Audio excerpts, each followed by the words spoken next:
नमो सिद्धाणं नमो आयर्याणं नमो वज्रायाणं नमो लोहे सौवसानम्।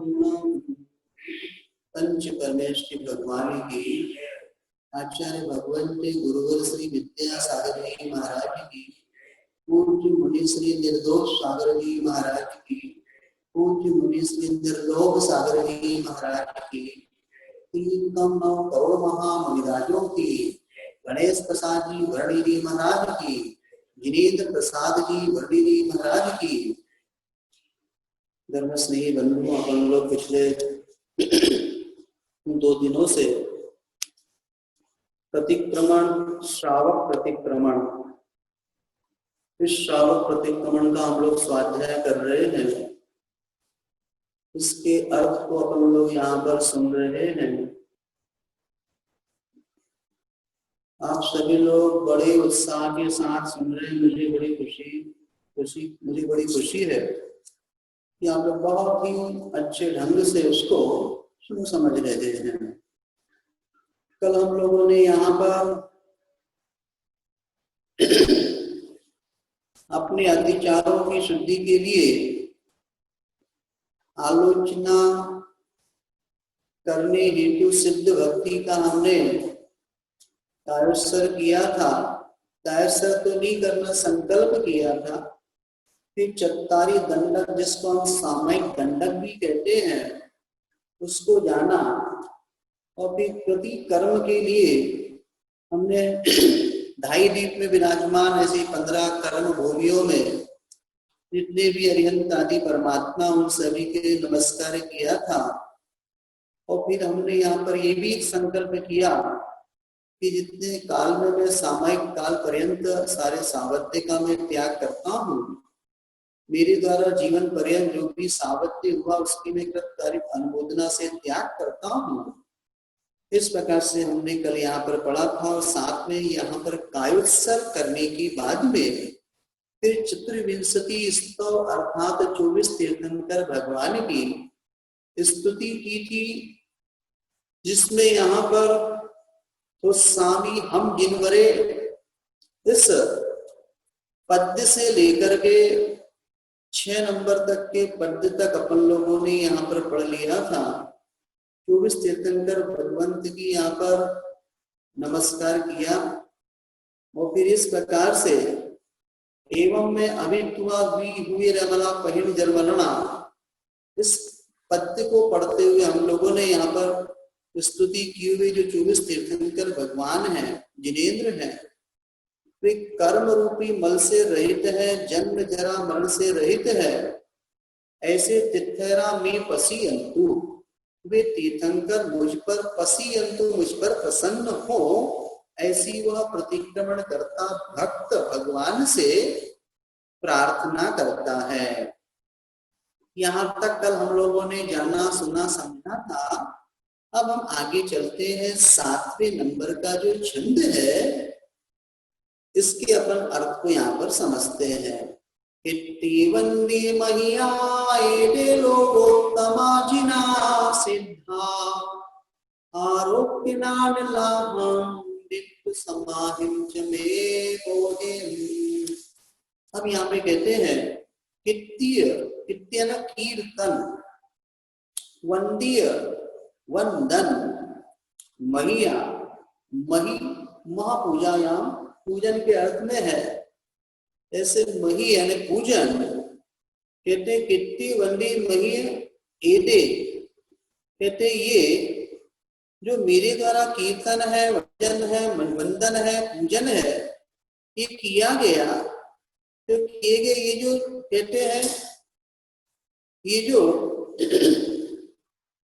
वंदी मैया एदे लोकोत्तमा इना सिद्धा आरोग्य नाण लाहिम लाहम बिंदु समाहिम च मे बोहिम। इस प्रकार में ये लोकोत्तमा अर्थात ये लोक में जो उत्तम है, ऐसे कौन कहते जिना, जिना यानी अरिहंत, सिद्धा सिद्ध, आरोग्य नाण लाहम, आरोग्य का अर्थ होता है ऐसे निर्मल, उस निर्मल ज्ञान स्वरूप अर्थात निर्मल केवल ज्ञान का लाहम यानी लाभ, और साथ में बोधि समाहिम इति बोधि यानी रत्नत्रय की प्राप्ति, और समाहिम यानी समाधि अर्थात ध्यान की सिद्धि में, अर्थात मेरे लिए प्रदान करे।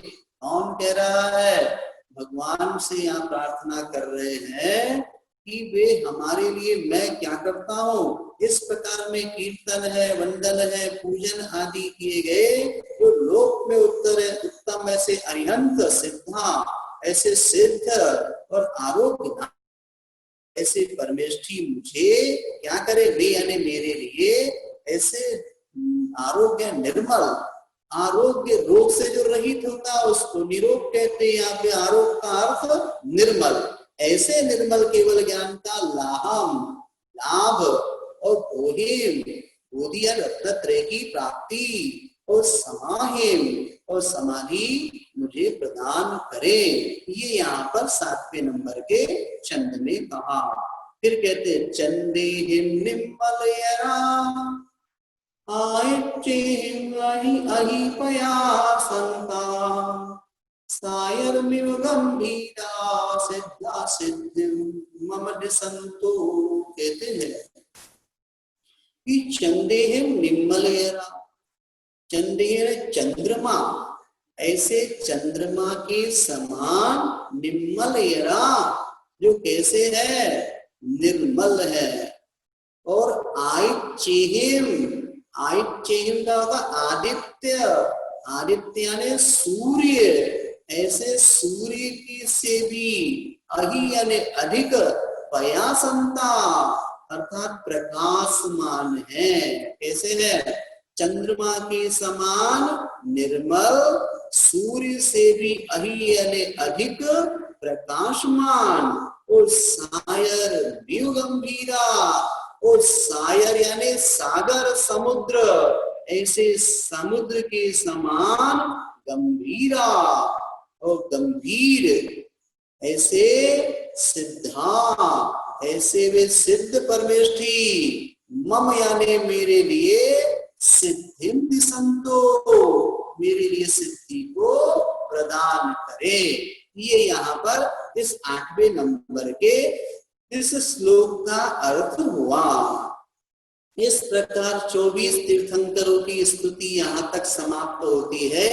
कल आप लोगों से कहा था कि व्रती तो इस प्रकार से प्रतिक्रमण करते ही करते हैं, किंतु जो अव्रती है, आज प्रश्न पूछा था किसी ने सुबह जिन सरस्वती के स्वाध्याय में, संभवतः दहिसर मुंबई से श्रीमती प्रीति बोबरा, उन्होंने पूछा भैया क्या अव्रती भी कर सकते हैं क्या प्रतिक्रमण?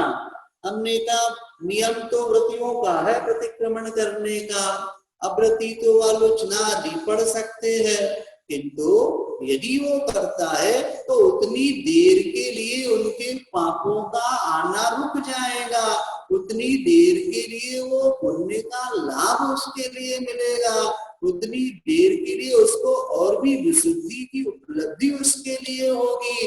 और साथ में ऐसे पढ़ते पढ़ते प्रतिदिन की अभ्यास से आगे चल करके हो सकता हुआ वृद्धशा को छोड़ करके वो व्रती भी बन जाए।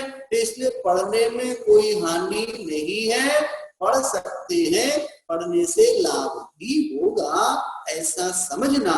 तो अपन लोगों ने अव्रती के लिए मंदिर में दर्शन करने की कल विधि आपको बताई थी कि नमो अरिहंताणम से लेकर के चत्तारी दंडक अध्याय समुद्देश्य, ये पूरे गद्य को पढ़ करके करे भी बनते सामायम सब सावत जोगम पच्चखामी आदि, इस गद्य को पढ़ने के बाद में कायोत्सर्ग करने के बाद चतुर्विंशति स्तोम में तो सामी हम किन्वरे ऐसे पद को पढ़ते हुए इस 8 नंबर के छंद श्लोक तक जब हम आते हैं, यहाँ पर आपकी दर्शन की विधि पूर्णता होती है, जिससे हमें सातिशय पुण्य का संपादन होता है।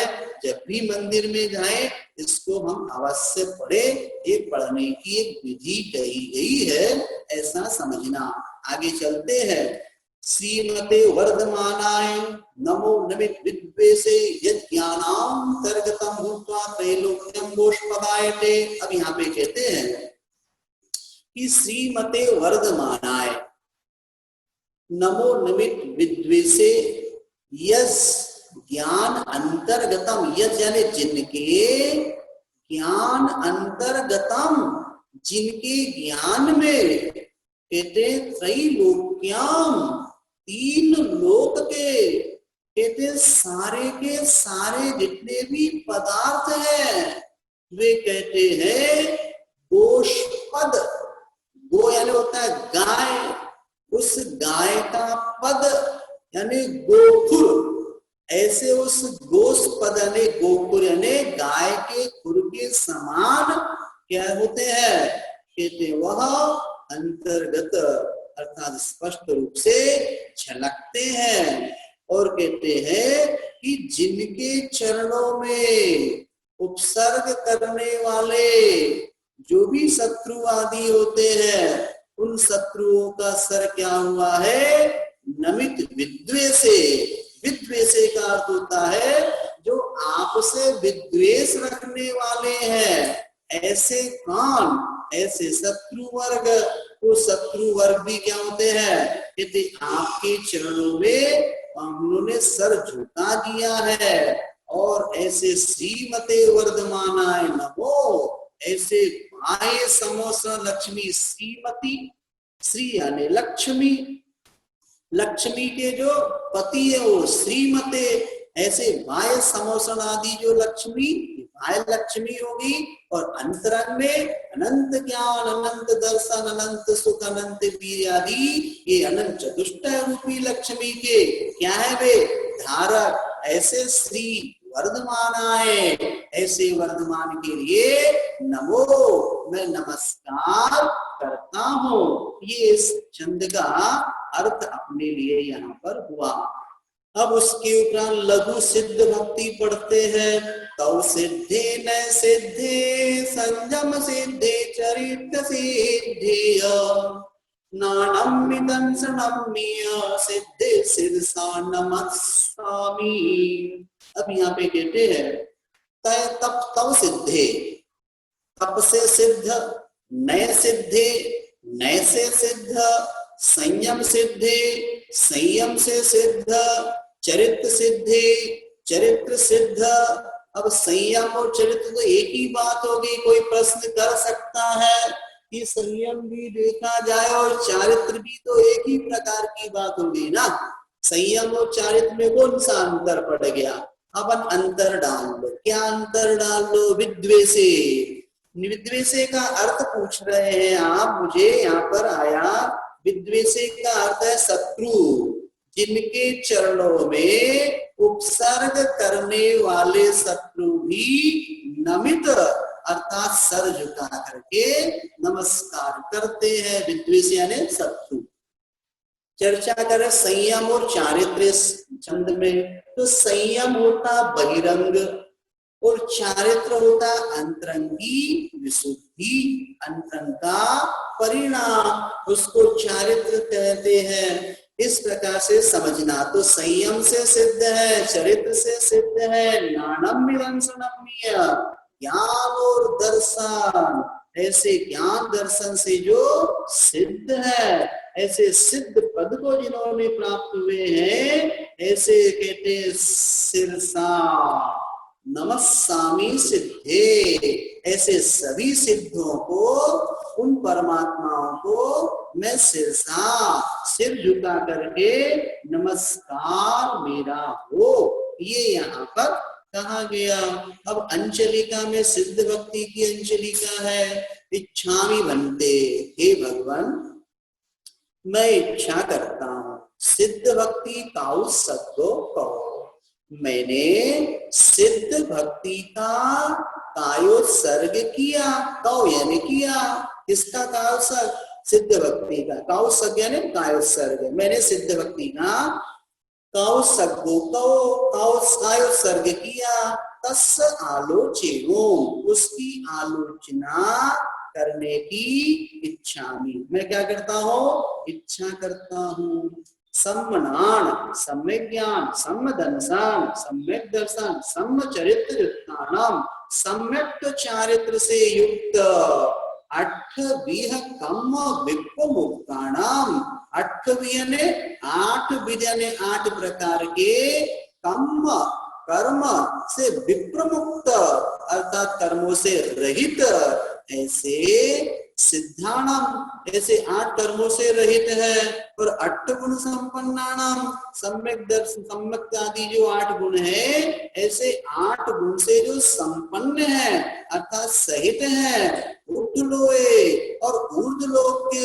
मध्यमी अर्थात मस्तक पर कहते पैठ्याणाम प्रतिष्ठित है ऐसे तव सिद्धानाम, ऐसे तप से जो सिद्ध है, नए सिद्धानाम नए से सिद्ध है, संयम सिद्धानाम संयम सिद्ध है, चरित्र सिद्धानाम चारित्र सिद्ध और कहते हैं अतीत अनागत वर्तमान, अतीत यानी भूतकाल, अनागत यानी भविष्य काल और वर्तमान यानी वर्तमान काल, ऐसे भूत भविष्य वर्तमान काल संबंधी कालत्रय सिद्धाना, ऐसे तीनों काल में जो सिद्ध है उन सिद्धों की क्या करता हूँ सब सिद्धानाम, ऐसे सभी सिद्धों को मैं नित्य काला, नित्य काल यानी हमेशा ही, उनकी अर्चना करता हूँ, पूज्यमी उनकी पूजा करता हूँ,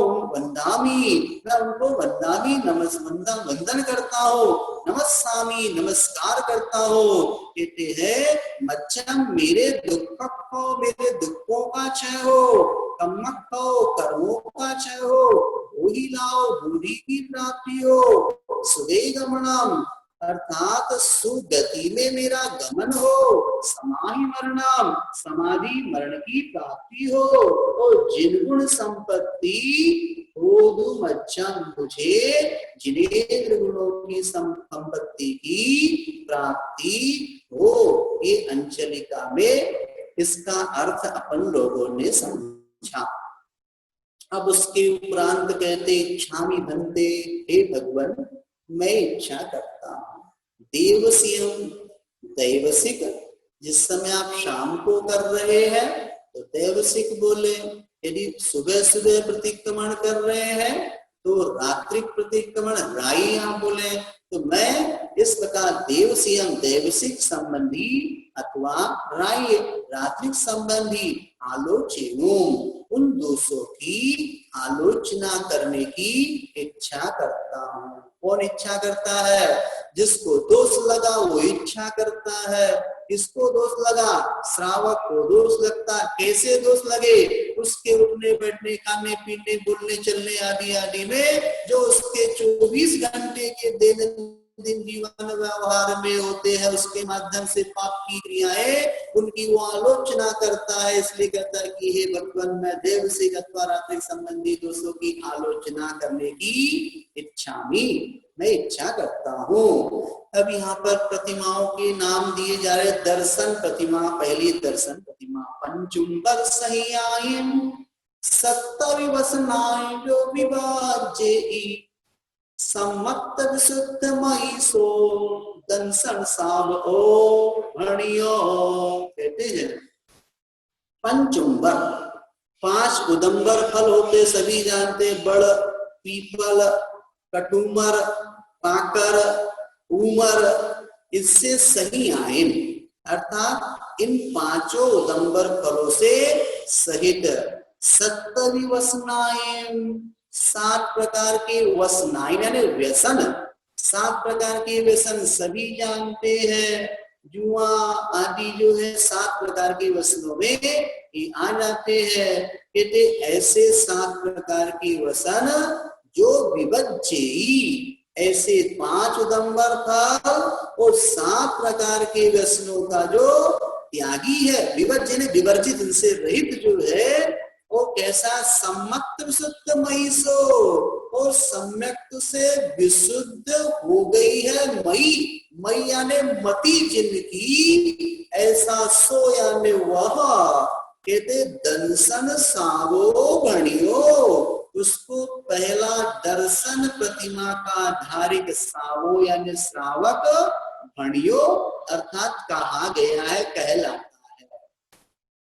पहली प्रतिमा में क्या कहा, 5 उदंबर फलों से रहित और 7 प्रकार के व्यसनों से रहित, सम्यक से विशुद्ध हो गई है मति जिसकी, ऐसा वो पहली प्रतिमाधारी श्रावक कहलाता है।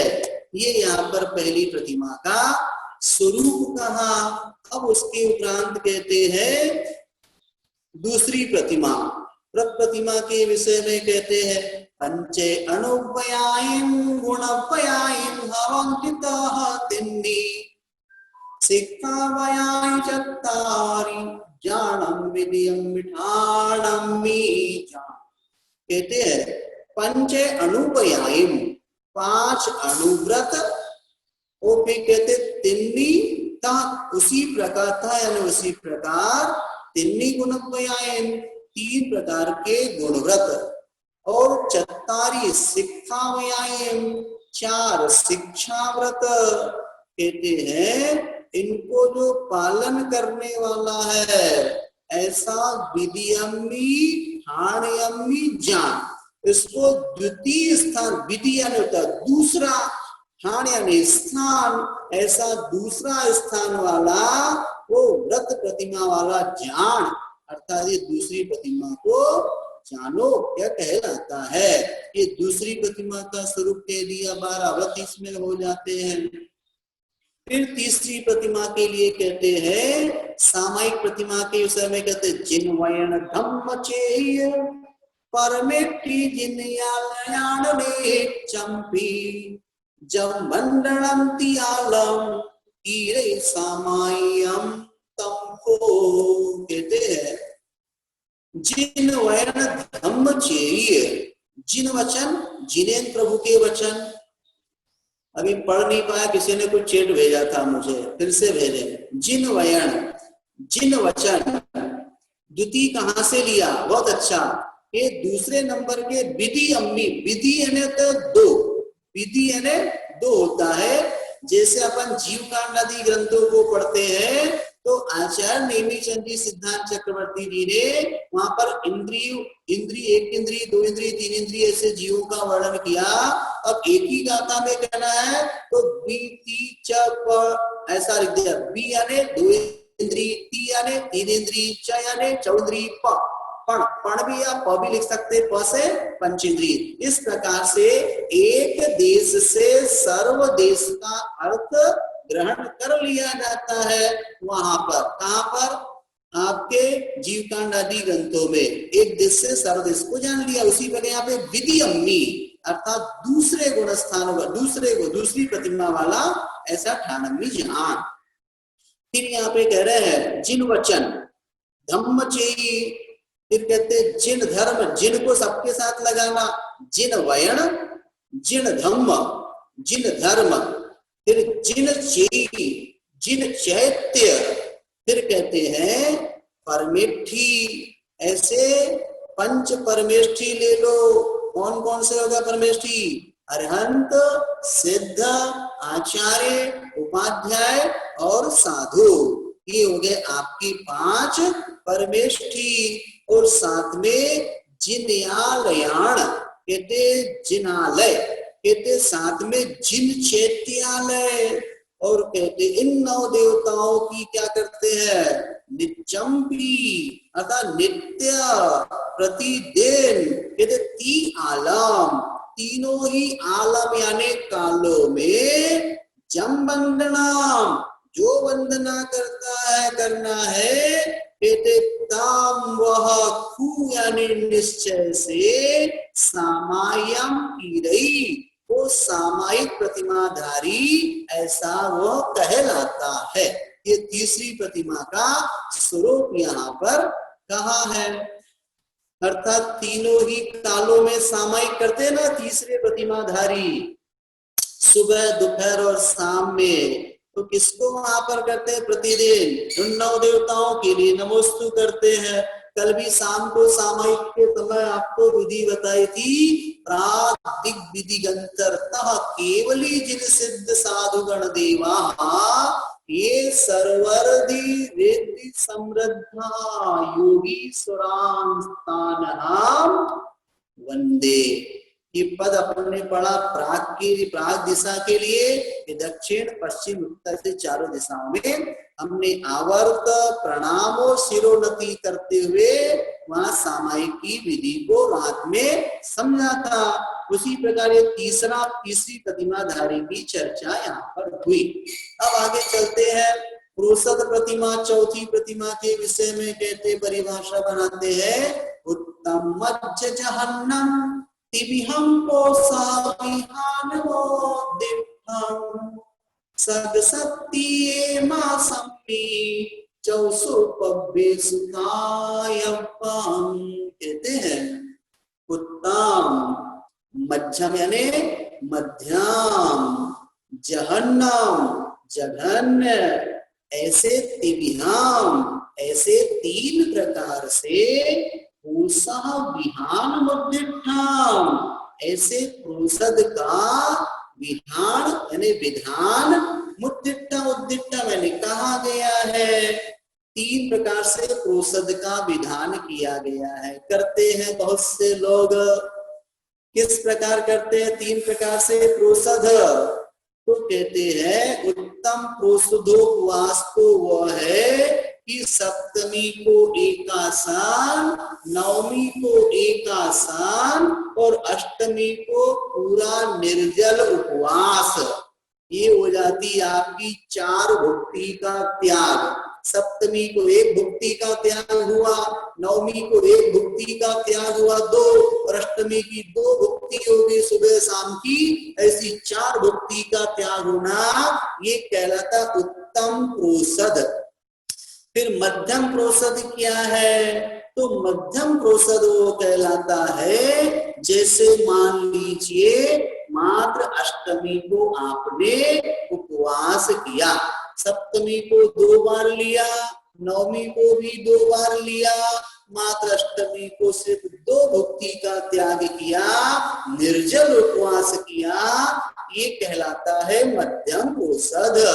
फिर है जहन्नम, जघन्य प्रोसद वो कहलाता है जहाँ सप्तमी अष्टमी नवमी तीनों दिन एक आसन करना, एक बार शुद्ध आहार पान ग्रहण करना, ये कहलाता है जघन्य।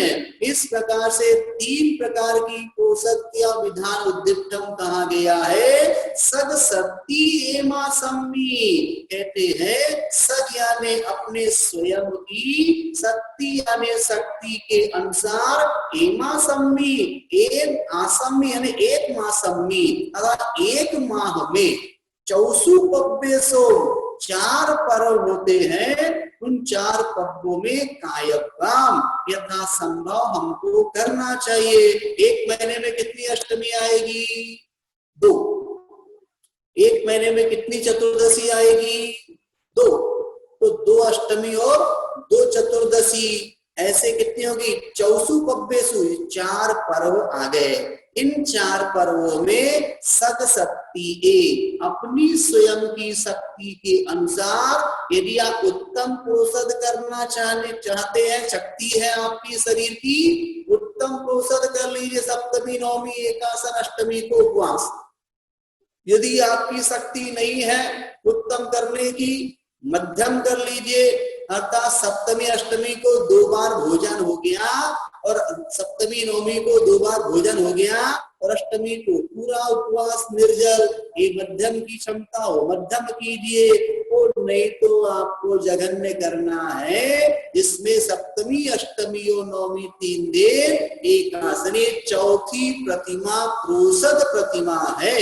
इस प्रोसद प्रतिमा को जो ग्रहण करते हैं वे इस प्रकार से उत्तम मध्यम जघन्य विधि का अपने जीवन भर पालन करते हैं, ये यहाँ पर कहा।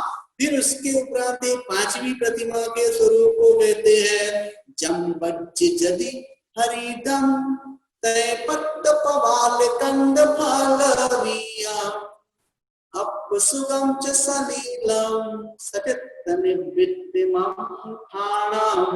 अब यहाँ कहते हैं कहते जम बच्ची यदि हरिदम तय पत्त पवाल कंद फल वियम अपसुगम च सलीलम सचित्त। कहते सचित्त ऐसी वस्तु। फिर कहते हैं हरित वस्तु, हरिदम अर्थात सचित्त वस्तु, हरिदम यानी हरित वस्तु। फिर कहते हैं तव अर्थात तय पत्र अर्थात ऐसे अंकुर आदि जो पत्र यानी पत्र है, और पवाल, पवाल का होता है ऐसी प्रवाल आदि जो सब वनस्पतियों की भेद है, ऐसी प्रवाल। कंद फल, कंद यानी कंद होते स्कंद आदि जो होते आलू का लहसुन आदि। फिर बियम बीज भी होते हैं ऐसे बीज, और फलम कंद हो गया, फल हो गया, बीज हो गया बियम। कहते अपसुगम, कहते अप्रासुक सलिलम जल अर्थात अप्रासुक जल को कहते हैं जम वज्जदी, जो वज्जित जदी अर्थात जो उसको वर्जित करता है छोड़ता है, कहते दाम उसको कहते हैं सचित्त निवृत्ति ठाणाम, उसको सचित्त से निवृत्त ऐसा पंचम गुण स्थानवर्ती जानना चाहिए। ये पंचम गुण स्थान, पंचम प्रतिमाधारी, पंचम प्रतिमा का स्वरूप यहाँ पर कहा है, गुण स्थान नहीं।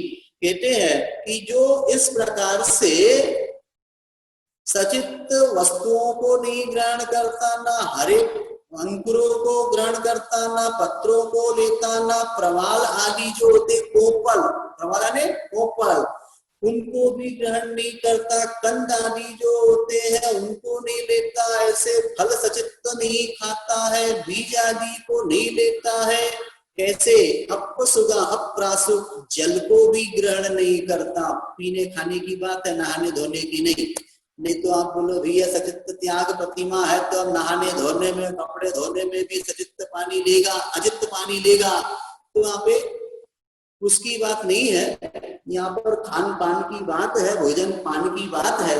उस भोजन पान में सचित्त वस्तु को ग्रहण नहीं करेगा, पानी भी सचित्त नहीं लेगा।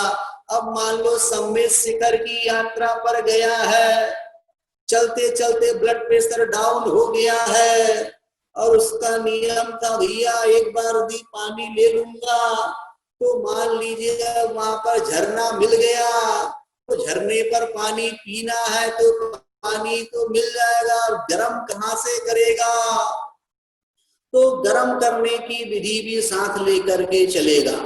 तो गैस लेके चलेगा क्या? गैस लेकर के नहीं चलेगा, और नहीं अगरबत्ती या मोमबत्ती लेकर के चलेगा। वो चलेगा तो मान लीजिए कोई अपना लौंग का पिसा हुआ, क्या बोलते हैं उसको, पाउडर, या सौंफ का पाउडर, या मान लीजिए फिटकरी का टुकड़ा, और इनको लेकर के मान लीजिए उसको पानी पीना है तो वहां पानी लिया, उसमें डाल करके उसको अचित्त हो गया, पानी पी करके अपनी यात्रा कर सकता है। यदि उसके भोग के नियम यदि हो तो वहां पर इस प्रकार कर सकता है। यदि उसका ब्लड प्रेशर डाउन हो रहा तब, नहीं तो सब लोग शिखर जी की यात्रा करे और झरने का पानी पीते चले, ऐसी यात्रा नहीं करना, नहीं तो वो तो प्रसंग आगे से बता दिए। कभी प्रसंग में ऐसा हो सकता है ठंडा पानी मिले, कैसे करे भैया उसको, तो उसको इस प्रकार से विधि है, हल्दी डाल दे चुटकी उसमें और कुछ डाल दे ऐसा द्रव पदार्थ, जिससे वो 6 घंटे की मर्यादा उसकी बढ़ जाती है। ठंडे पानी में, ठंडे पानी में ऐसा प्रयोग किया जा सकता है। ये भी कब, ये राजमार्ग नहीं है, ये एक्सेप्शन है, कभी ऐसी परिस्थिति बने तो करना, नहीं तो प्रासुक की विधि तो अग्नि पक्वम ऐसा मानना। ये सचित्त त्याग प्रतिमा की चर्चा हुई। यह समय अपना हो गया 4:29 होने वाले हैं। कितना बज गया अभी ये समय? इस प्रकार से यहाँ पर 5वीं प्रतिमा के स्वरूप को अपन लोगों ने समझा। अब 6वीं प्रतिमा को समझने के लिए समय बचा कि नहीं, ये बताओ। 55 30-35 4 मिनट है, ठीक है। कहते हैं छठवीं प्रतिमा में दिवा मैथुन त्याग कहते इस प्रतिमा को, अथवा रात्रि भोजन त्याग प्रतिमा भी इसके लिए कहा जाता है। मन वयन काय कदका हृदाणु मोदे में हुणम नवधा दिवसम जो विभज्जदी गुणम जो साव ओ छठो 2 ही मिनट है, ठीक है। कहते हैं यहाँ पर मन वचन काय कद, कहते मन वचन काय कृत, कद यानी कृत।